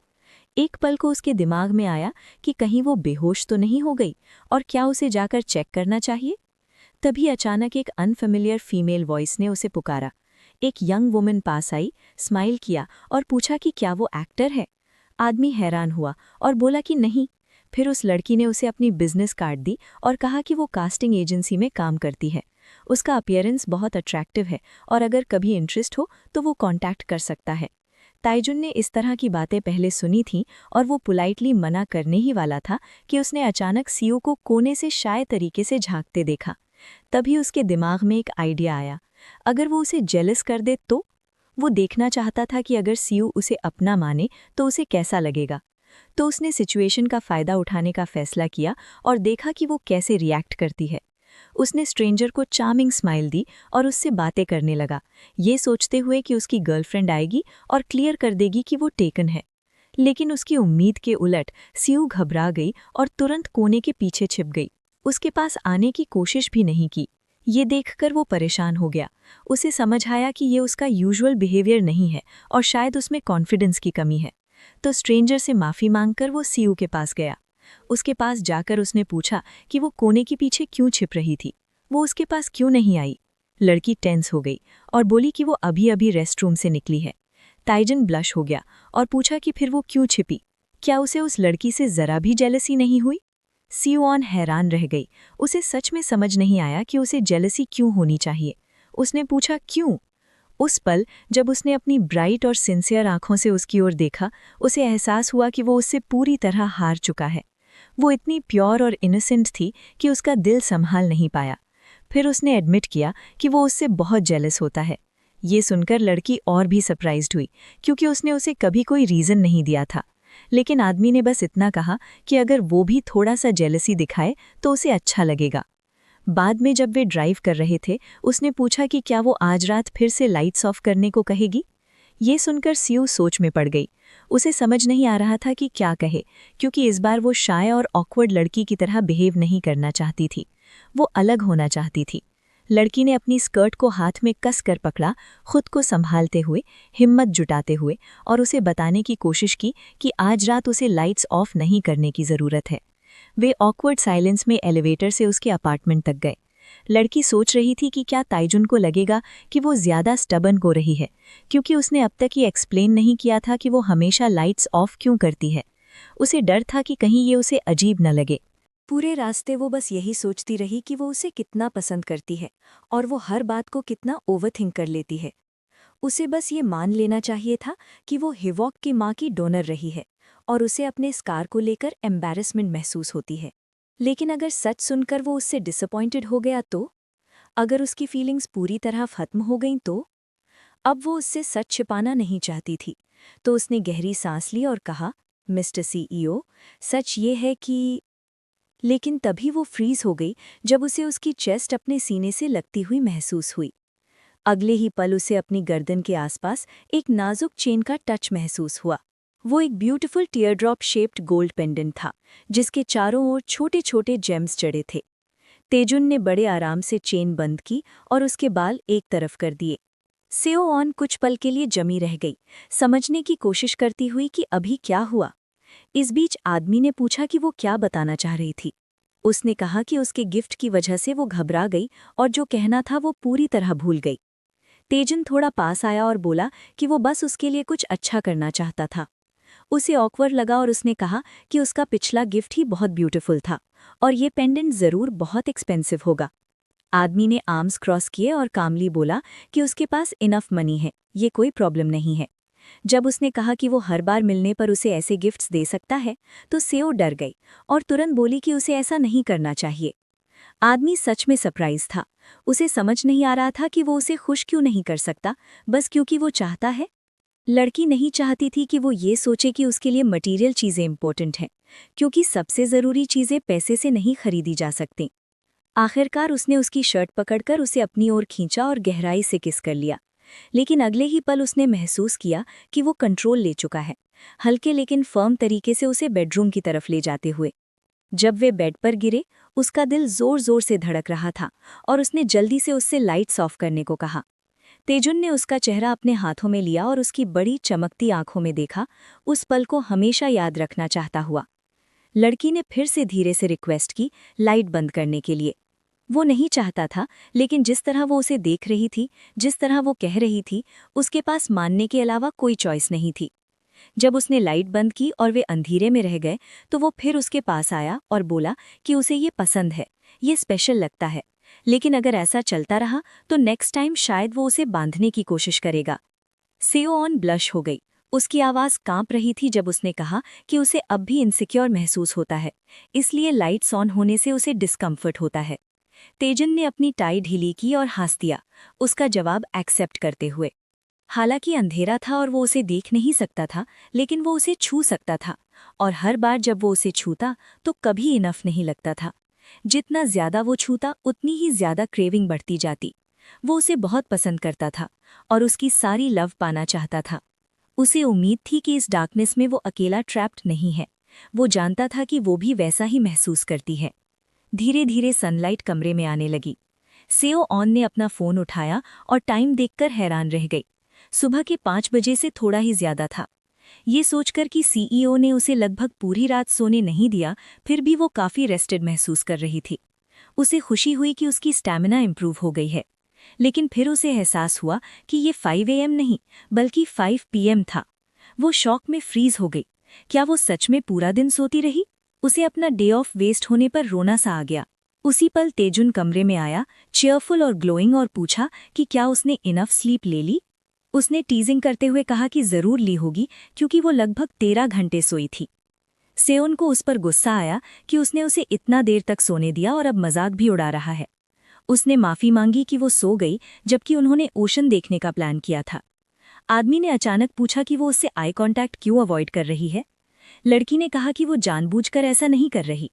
तेजुन जेन्युइनली मुस्कुराया, उसकी एम्बैरेसमेंट से अम्यूज होकर। वो बहुत हैंडसम लग रहा था। सेओ ऑन और भी ऑकवर्ड महसूस करने लगी, खासकर क्योंकि उसने अभी तक चेहरा भी नहीं धोया था। उसे डर था कि वो इस वक्त अट्रैक्टिव नहीं लग रही होगी। लेकिन अगले ही पल आदमी ने झुककर उसके होठों पर किस कर लिया। वो पूरी तरह अनप्रिपेयर्ड थी। किस तोड़ते हुए आदमी मुस्कुराया और बोला कि अगर वो अब भी उसके आसपास ऑकवर्ड महसूस करती है तो उन्हें और भी क्लोज होना चाहिए। जब वो किचन में पहुंची तो एलिगेंटली सजी हुई टेबल देखकर वो इम्प्रेस हो गई। खाना इतना डिलिशियस था कि वो मज़े से खाने लगी, और तेजन उसे सैटिस्फैक्शन के साथ खाते हुए देख रहा था।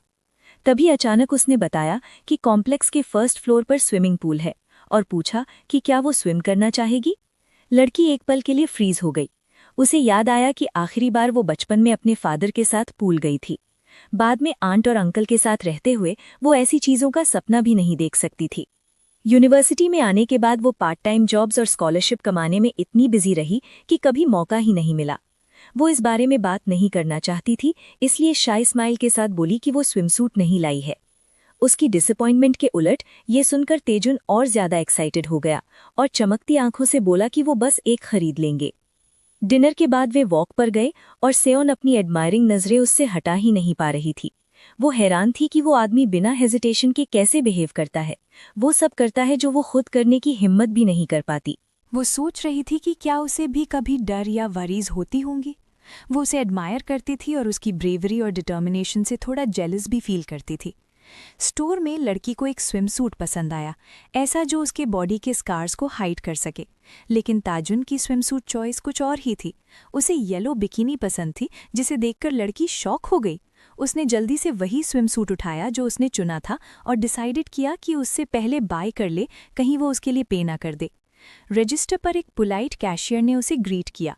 लड़की पेमेंट करने ही वाली थी कि तभी ताजुन उसके बगल में आकर कामली कैशियर से बोला कि बिल उसके कार्ड पर डाल दें। सियोयुन को बहुत एम्बैरेसमेंट फील हुई। अपसेट होकर उसने कहा कि वो खुद पे करना चाहती है और उस पर बर्डन नहीं बनना चाहती। आदमी मुस्कुराया और मजाक में बोला कि फिर तो उसे उसके लिए सबसे रिवीलिंग स्विमिंग ट्रंक्स लेने होंगे। जब लड़की ने उसे डिफाइंडली देखा तो वो सरप्राइज हो गया। उसने बिल्कुल अलग रिएक्शन एक्सपेक्ट किया था। वो कॉन्फिडेंस के साथ घूमी और स्विमसूट रैक्स की तरफ चली गई। ताजुन तो बस मजाक कर रहा था, लेकिन ऐसा लगा जैसे उसने चैलेंज सीरियसली ले लिया हो। वो मेंस स्विमवेयर ध्यान से देखने लगी। कुछ देर बाद उसने उसे क्लासिक ब्लू स्विम ट्रंक्स पकड़ा दिए और ब्लशिंग के साथ पूछा कि क्या उसे पसंद है। आदमी ने उसे देखा और पूछा कि क्या उसे ब्लू कलर पसंद है। लड़की ने जवाब दिया कि शायद हाँ। उसे श्योर नहीं था कि उसके बॉयफ्रेंड को ये पसंद आएंगे, क्योंकि ये थोड़े प्लेन लग रहे थे। लेकिन ताजुन मुस्कुराया और बोला कि उसे ये पसंद है और अब उनके स्विमसूट्स मैचिंग माने जा सकते हैं। लेकिन पूल पर पहुंचते ही प्रॉब्लम आ गई। क्राउड की वजह से एंट्री टेम्परली बंद थी। सीओ के फेस पर साफ डिसअपॉइंटमेंट दिख रही थी। आदमी ने उसे ध्यान से देखा और महसूस किया कि उसे हर हाल में अंदर जाने का तरीका निकालना होगा। उसे स्विमसूट में देखकर, उसकी शाय और अपसेट हालत देखकर उसकी चीक्स रेड हो गए। उसे समझ नहीं आ रहा था कि वो हमेशा इतनी क्यूट कैसे हो सकती है। आखिर उसने डिसाइड किया कि वो कुछ ना कुछ करेगा और उसे फॉलो करने को कहा। सीओ डर के साथ पूछ बैठी कि वो क्या प्लान कर रहा है। ताजुन ने पीछे मुड़कर स्मग स्माइल के साथ कहा कि बस इंचार्ज पर्सन को पैसे देने हैं। लड़की को ये सब पसंद नहीं आया तो उसने उसे रोकने की कोशिश की। उसने कहा कि वे कल पूरा दिन साथ होंगे और पूल के लिए टाइम मिल जाएगा। रूम में वापस आकर लड़की कपड़े चेंज कर रही थी और बहुत टायर्ड फील कर रही थी। हालांकि उन्होंने कुछ ज़्यादा एग्जॉस्टिंग किया भी नहीं था। अब जाकर साफ दिख रहा था कि सीईओ बिल्कुल बच्चे जैसा बिहेव कर रहा था। पूल पर पाउट करना और जेलस होकर ये इंश्योर करना कि कोई सीईओ को ना देखे। फिर उसे याद आया कि वो स्विम ट्रंक्स में कितना अट्रैक्टिव लग रहा था। उसका बॉडी काफ़ी एथलेटिक था। ये थॉट्स आते ही वो इमीडिएटली ब्लश करने लगी। वो रूम की तरफ जा रही थी और सोच रही थी कि वो अपने स्कार्स ज़्यादा देर तक उससे हाइड नहीं कर पाएगी। लाइट्स बंद करने की रिक्वेस्ट भी जल्द ही स्ट्रेंज लगने लगेगी। वो अंदर ही अंदर पैनिक कर रही थी कि सर्जरी के बारे में पता चलने पर वो कैसे रिएक्ट करेगा। तभी अचानक ताजुन पीछे से आया और उसे हक कर लिया। वो मुस्कुराया और बोला कि वो बहुत देर से गायब थी। उसे डर लगने लगा था कि वो भाग गई है। उसने उसकी चीक पर किस किया और पूछा कि वो उसे हमेशा फॉर्मल तरीके से क्यों बुलाती है। सीईओ को एम्बैरेसमेंट हुई क्योंकि वो अभी भी उसका बॉस था। उसने कहा कि उसे मिस्टर सीईओ कहना ही पसंद है। ताजुन ने समझा कि बाउंड्रीज ज़रूरी हैं, लेकिन बोला कि जब वे अकेले हों तो वो उसे नाम से या अप्पा भी बुला सकती है। लेकिन उसकी डिसअपॉइंटमेंट के लिए उसने फिर भी उसे डायरेक्टर ही कहा। वे डिम लाइट में बैठे थे। लड़की उसकी लैप पर बैठी थी, उसके गले में बाहें डालकर बहुत शाय फील कर रही थी। उसने कहा कि तेजुन को उसे टीज करना बहुत पसंद है। आदमी मिस्चीवियस स्मर्क के साथ उसे देखता रहा और बोला कि उसे मान लेना चाहिए कि उसे भी ये पसंद है। वो ऑलमोस्ट उससे बेगिंग कर रहा था कि वो नज़र ना हटाए। वो चाहता था कि वो हमेशा उसे ऐसे ही देखे। सीईओ को एहसास हुआ कि वो हमेशा उसे इसी तरह देखता आया है। उसकी उलट जो उसकी आंखों में देखने से डरती थी, उसकी नज़र हमेशा सिर्फ उसी पर रहती थी। वो उसे खो देने से डरती थी, फिर से हर्ट होने से डरती थी। इसी डर में वो अनजाने में उनके बीच लाइंस खींचती रहती थी, सबसे खुश मोमेंट्स में भी। लेकिन वो उसे सब कुछ देना चाहती थी क्योंकि वो उसे सच में पसंद करती थी। कुछ देर बाद ताजुन शावर से बाहर आया, टॉवल से अपने वेट हेयर सुखाते हुए। उसने देखा कि सीओ पहले ही गहरी नींद में थी, ब्लैंकेट में टाइटली लिपटी हुई थी। वो चाहता था कि आज रात उसे जल्दी सुला दे, लेकिन ऐसा नहीं हो पाया और अब उसे गिल्ट फील हो रहा था। उसने प्यार से उसके कान के पीछे बालों की एक लट टक की। वो सोच रहा था कि साथ रहने के बाद उसने उसके बारे में कितना कुछ सीखा है। कुछ बातें एक्सपेक्टेड थी, लेकिन कुछ ने उसे सरप्राइज भी किया, जैसे कि उसने उससे झूठ नहीं बोला था और वो सच में उसकी फर्स्ट मैन थी।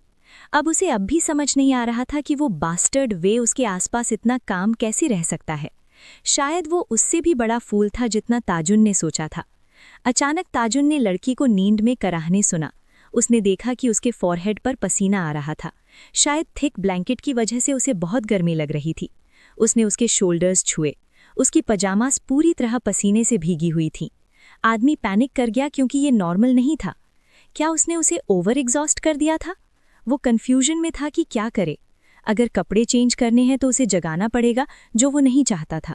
लेकिन अगर वो उसे गीले कपड़ों में छोड़ देता तो उसे कोल्ड लग सकता था। आखिरकार उसने डिसाइड किया कि कम से कम उसके बॉडी से पसीना तो साफ कर ही देना चाहिए। आदमी ने उसके पजामास के बटन्स की तरफ हाथ बढ़ाया। उसके हाथ कांप रहे थे। उसे अनकंफर्टेबल फील हो रहा था, लेकिन उसकी इंटेंशन साफ थी। वो बस ये चाहता था कि उसे ठंड ना लग जाए। एक एक करके बटन्स खुलते चले गए। तेजुन ने सोचा कि वो उस पर कोई प्रेशर नहीं डाल रहा था कि वो जो छुपा रही थी उसे रिवील करे। जब उसने लाइट्स ऑफ करने को कहा था, उसे पूरा यकीन था कि वो बस कोई फनी बर्थमार्क होगा या फिर कोई फेल्ड टैटू। वैसे भी उसे पता ही नहीं चलेगा कि उसने कुछ देखा है। लेकिन जैसे ही पजामा शर्ट खुली, उसका एक्सप्रेशन ठंडा पड़ गया और वो वहीं फ्रीज हो गया। उसकी कांपती उंगलियां हल्के से लड़की के एब्डोमेन पर बने पतले स्कार्स की लाइंस को ट्रेस करने लगीं। डर ने आदमी के पूरे बॉडी को जकड़ लिया। वो झुका हुआ वहीं जड़ हो गया। उसके दिमाग में थॉट्स तेजी से दौड़ने लगे। ये सब क्या मतलब रखता है? उसने हॉरर में अपना मुंह ढक लिया। क्या ये अपेंडिकेक्टमी के स्कार्स हो सकते थे? नहीं। उसने 5 पतली लाइंस गिनी। ये किसी एक्सीडेंट का रिजल्ट भी नहीं लग रहा था। साफ एक जैसी सर्जिकल कट्स। ये कोई सीरियस ऑपरेशन था और ऐसा लग रहा था कि ये हाल ही में हुआ है। लड़की को देखते हुए उसने उसके सोते हुए चेहरे को ध्यान से देखा और सोचा कि उसके साथ आखिर हुआ क्या था। अगली सुबह सियोन की नींद खुली। वो बेड पर स्वीटली स्ट्रेच करने लगी। वो हमेशा तेजुन के पास अच्छी नींद लेती थी, भले ही कल की एक्सर्शन की वजह से उसका बॉडी थोड़ा दुख रहा था। लड़की सोचने लगी कि इस बार उसने उसके लिए कैसा डिलिशियस ब्रेकफास्ट बनाया होगा, और सोचते ही उसके मुंह में पानी आ गया। उसने डिसाइड किया कि इस बार वो उसे दिखने से पहले कपड़े चेंज करेगी और फ्रेश हो जाएगी। वो उसे जानती थी, उसे देखते ही वो हग्स और किसेस लेकर टूट पड़ेगा। सब ठीक करने के बाद लड़की फर्स्ट फ्लोर पर गई और डायरेक्टर को ढूंढने लगी। आखिरकार उसने देखा कि उसके ऑफिस का दरवाज़ा खुला था और वो कॉशियसली अंदर झांकी। जैसा उसने एक्सपेक्ट किया था, आदमी वीकेंड पर भी सुबह सुबह काम कर रहा था। उसे देखते ही तेजुन ने उसे ध्यान से देखा। वो थोड़ा टेंस लग रहा था। आदमी जल्दी से उसके पास आया। लड़की ने उसका काम इंटरप्ट करने के लिए सॉरी कहा और बोली कि वो उसे थोड़ा टाइम दे सकती है। लेकिन जब उसने पूछा कि वो कैसी फील कर रही है तो उसे ऑकवर्ड लगा। वो उसे ये नहीं बता पाई कि उसकी पेस को फॉलो करना थोड़ा मुश्किल है और उसकी फिजिकल कंडीशन की वजह से वो चाहती है कि वो थोड़ा जेंटल रहे। तेजुन ने उसे एक्सपेक्टेंटली देखा। उसके चीक्स पर हल्की ब्लश थी, आंखों में खुशी चमक रही थी और बाल थोड़े मैसी थे। वो इतना अडॉरेबल लग रहा था कि सियोन को लगा उसका हार्ट शायद संभाल ना पाए। उसने बस इतना कहा कि वो ठीक है। उसी रात शांत अंधेरे में ह्योवुक की माँ Kim Malhee obsessively crypto currency prices देख रही थी। उसे अपनी किस्मत पर यकीन नहीं हो रहा था। प्राइस बिल्कुल वैसी ही बड़ी थी जैसा ह्योनिन ने पहले प्रिडिक्ट किया था। उसका हस्बैंड यांगुची उन लोगों में से था जिनकी इन्वेस्टमेंट्स हमेशा अनलकी रहती थीं। अगर वो ज़मीन खरीदता तो उसकी वैल्यू तुरंत गिर जाती, बिजनेस शुरू करता तो कुछ महीनों में बैंकक्रप्ट हो जाता। लेकिन किम माल्ही हमेशा भगवान पर विश्वास रखती थी और उसकी होप कभी खत्म नहीं हुई। वो दिल से प्रार्थना करती थी कि एक दिन उनकी फैमिली पर लक ज़रूर मुस्कुराएगा। और फिर एक दिन जब उसका हस्बैंड उनके आखिरी पैसे भी बर्बाद कर रहा था, क्या ये उसकी प्रेयर्स का जवाब था या कोई डिवाइन रिवॉर्ड? वो दुआ करती थी कि उसके बेटे को एक अच्छी ब्राइड मिले, उस रूटलेस सियोन इनसे बेहतर। और फिर जैसे आसमान से ब्लेसिंग आई हो, एक एंजल की तरह ह्यांजिन उनकी जिंदगी में आई। शुरुआत में उसे समझ नहीं आ रहा था कि फ्यूचर डॉटर इन लॉ की बातों के बारे में क्या सोचे, लेकिन अब उसे पूरा यकीन हो गया था। इन्वेस्ट किया हुआ पैसा डबल हो चुका था और ऐसा लग रहा था कि इनकम और भी बढ़ सकती है। उसने मन ही मन कैलकुलेट कर लिया था कि व्योवुक के लिए घर खरीदने के बाद भी पैसे बचेंगे, लेकिन इसके लिए उसे अपनी क्रिप्टो वॉलेट में और इन्वेस्ट करना था। इसीलिए उसने अपनी डॉटर को कॉल किया। जब यंग हिजिन ने नींद में पूछा कि क्या हुआ, तो वुमन में ऑलमोस्ट पोजेस्ड आवाज में पूछा कि क्या वो किसी ऐसे इंसान को जानती है जो उसे कुछ पैसे उधार दे सके। अगले दिन सियोन और ताजुन आखिरकार पूल पहुंच ही गए। पूल का नज़ारा देखकर सियोन डीपली इम्प्रेस्ड थी। पानी न ज्यादा गर्म था न ठंडा, और हवा में ह्यूमिडिटी थी। ताजुन ने उसकी कमर में हाथ डाला और पूछा कि वो बस खड़ी क्यों है, चलो साथ में पानी में उतरते हैं। सियोन पहले ही मान चुकी थी कि उसे स्विमिंग नहीं आती, तो आदमी ने उसे रीअश्योर किया कि वो खुद उसे सिखाएगा, भले ही उसे सिर्फ बेसिक्स ही आते हों। कुछ देर बाद लड़की ने सांस रोकी और आदमी की बाहों को पकड़कर स्विम करने की कोशिश की। जब वो फाइनली ऊपर आई और सांस लेने लगी, उसने घूमने को कहा। सियोन को सरप्राइज हुआ जब उसने देखा कि वो एक सिरे से दूसरे सिरे तक पूरा लेन स्विम कर चुकी थी। आदमी ने उसकी तारीफ की और कहा कि उसने बहुत अच्छा किया है और उसमें स्विमिंग का रियल टैलेंट है। वो थोड़ी और स्विम करना चाहती थी और अलग अलग स्ट्रोक्स ट्राई करना चाहती थी। तेजुन ने सोचा कि वो काफी देर से पूल में है और वो पानी में कितनी क्यूट लग रही है। तभी उसने नोटिस किया कि ज्यादा देर पानी में रहने की वजह से उसके लिप्स नीले पड़ गए थे। उसने उसका हाथ पकड़ा और कहा कि अब बाहर निकलने का टाइम हो गया है। सियोन सरप्राइज्ड हुई, उसे लगा था कि वो ज्यादा देर पूल में रहे ही नहीं। आदमी ने मुड़कर कहा कि अपना सामान उठा लो, वे रूम में जाकर शावर करेंगे। सियोन को इतनी हरी समझ नहीं आई, शायद कोई अर्जेंट काम आ गया होगा। लेकिन फिर उसने सोचा, उसे जानते हुए शायद वजह ये थी कि स्विमसूट में उसे देखकर अब वो अपनी डिजायर्स कंट्रोल नहीं कर पा रहा था। ये सोचकर वो ब्लश कर गई कि शायद वो उसे फिर से बेडरूम में लुभाना चाहता हो। इस वक्त उसे देखकर वो उस मोमेंट को खराब नहीं करना चाहती थी, इसलिए उसने डिसाइड किया कि वो अपना सीक्रेट एक दिन और छुपा कर रखेगी। जब वे घर पहुंचे, तीजुन उसे बाथरूम तक ले गया और जल्दी से बाहर निकल गया, ये कहते हुए कि वो आराम से शावर ले सकती है। ये बात लड़की को थोड़ी स्ट्रेंज लगी। वो डायरेक्टर के टीज करने और उसे फ्लस्टर करने की आदी थी, लेकिन इस बार वो उसे अकेला छोड़ गया था। किसी तरह उसे बुरा भी लगा, जैसे उसकी एक्सपेक्टेशंस टूट गई हों। उसका टोन कुछ ज्यादा ही कोल्ड लग रहा था। उसे ऑकवर्ड फील हुआ, क्योंकि उसने खुद से प्रॉमिस किया था कि वो इल्यूजन्स नहीं बनाएगी और ज्यादा एक्सपेक्ट नहीं करेगी, और फिर भी अब वो इतनी छोटी सी बात पर अपसेट थी। जब वो बाथरूम से बाहर आई तो तेजुन को देखकर वो वहीं फ्रीज हो गई। सच कहें तो उसे ऑलमोस्ट यकीन हो गया था कि वो किसी वजह से उससे नाराज है, लेकिन अगले ही पल उसने धीरे से उसका हाथ पकड़ लिया। उसकी पकड़ जेंटल थी लेकिन फर्म भी। आदमी कॉन्फिडेंस के साथ लड़की को अपने पीछे ले गया। सेओ ने सोचा, क्या वो सच में अभी ऐसा करने वाला है? लेकिन अगले ही पल उसकी होप्स फिर टूट गईं जब उसने खुद को चेयर पर बैठा पाया और तेजुन ने हेयर ड्रायर उठाकर नरमी से उसके गीले बाल सुखाने शुरू कर दिए। वो चुपचाप बहुत ध्यान से उसके डैम्प बालों को सुखा रहा था। लड़की को अब समझ ही नहीं आ रहा था कि उससे क्या एक्सपेक्ट करे। किसी मोमेंट पर उसे अपने एक्सप्लिसिट थॉट्स पर शर्म आने लगी। नॉर्मली वो शाय रहती थी, लेकिन आज उसके सारे ख्याल उसी तरफ जा रहे थे।